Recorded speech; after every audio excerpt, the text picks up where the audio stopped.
Hello and welcome to 4.3, Making Claims with Multiple Sources.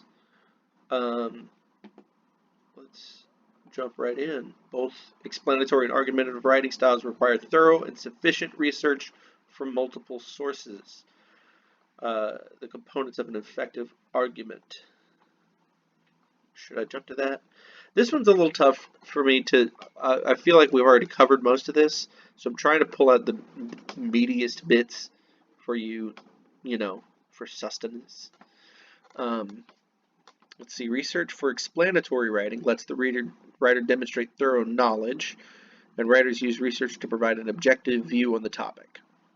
Argumentative allows the reader to convince readers, or the writer to convince readers. Um, Writers should thoroughly understand and value research on both sides of an argument that establish a position and then work to persuade readers.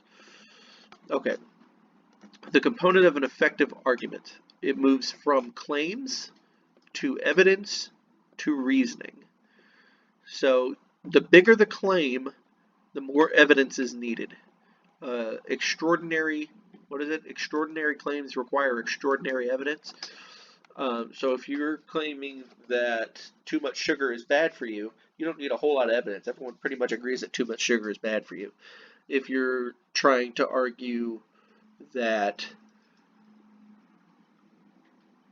no government should exist and we should just live in a state of anarchy, that is a big claim and you would need far more evidence to support that. Okay, claims are statements that answer a question about something that may or may not be true. Claims are what you think you know to be true, but you can't yet prove. To prove that a claim is true, an author must support it with evidence. Evidence is facts used to support a claim. Evidence is something that anyone could confirm through research. And reasoning is the process of connecting those two things. So, let's see, an explanatory sample. Evidence, here's the reasoning. Claim what you think is true. The world population has increased. There are more ways to deliver goods throughout the world, and technological innovations around the world have increased. Evidence. Between 1900 and 2000, the increase, you're going to need to cite somebody there because you're citing numbers. Anytime you cite numbers, you definitely have to have a citation. Population increase requires more material goods. Evidence. Okay. Evidence. Between 1900 and 2000, the increase in world population was 3 times greater than during the entire previous history of humanity, an increase of 1.5 to 6.1 billion in 100 years. Reasoning. This population increase requires more material goods to be distributed to more people throughout the planet. See, reasoning is like the reason you used this fact. Why did you bring that up? What purpose does it serve? Well, if you think about it, more people means more material is needed. Let's see here. Evidence. There are more ways for goods to reach nearly every area around the globe. Goods are currently being delivered with eco-friendly ships, trucks, drones, airplanes, and trains. I don't know if eco-friendly is true. That's a claim. That's a little claim you snuck in there.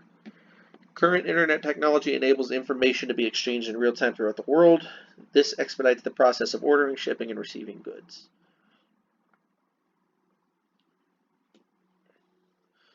So that's you don't want to just put a quote and end it. You need reasoning after it. And you don't want to put just your reason without any sort of quote. You're going to need some factual information to back up what you're saying. Backing up claims with evidence. That's good enough for now. Let's just hit the key points. Explanatory writing and argumentative writing. So explanatory just explains, argumentative argues, right? Just look at the root words and you understand. Both styles require thorough and sufficient research. All research must come from reliable sources. That's the biggest thing I want you to take away is the writing process should move from research to writing. Instead, a lot of people get their subject, get their topic they're supposed to write about, and just start writing. They think, I know what I'm going to say about it. Here we go. Do. And then they go afterwards to try to find some sort of citation because the paper requires a citation. That's not what we're doing. We're starting with research, getting our ideas together, and then writing all the ideas out. Both styles of writing. All research must come from reliable sources. An argument refers to the main point you're trying to prove. Research writing should have an objective tone.